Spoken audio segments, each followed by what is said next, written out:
संघर्ष योद्धा मनोजदादा पाटील यांचे सांगलीमध्ये गेले 3 दिवस झालं मुक्काम आहे।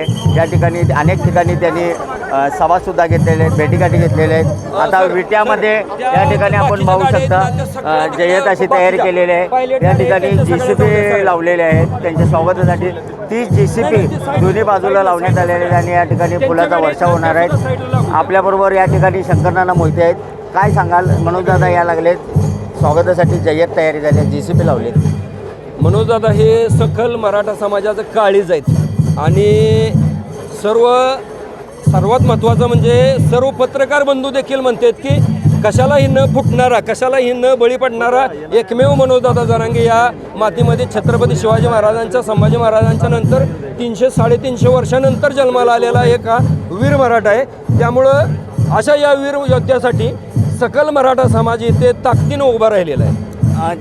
JCB लावलेले आहेत, झांज पथकसुद्धा लावलेलं आहे, इथं वाजत आहे। काय कशा पद्धतीचं स्वागत आहे? मी मगाशी म्हटल्याप्रमाणे सर्व मराठ्यांचं हे काळीज आहे आणि काळजाचं स्वागत तुम्हाला माहीत आहे कसं करायचं ते। काळीज हे शरीराचं मुख्य अंग आहे, त्यामुळं काळजाचं स्वागत हे असंच होणार अतिशय जोशमध्ये।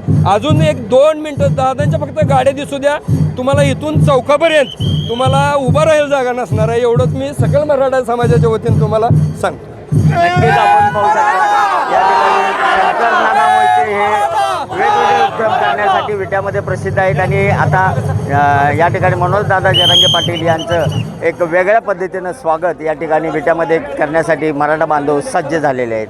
कॅमेरामन सुजितसोबत मी शंकर देवकुळे, TV9 मराठी, सांगली।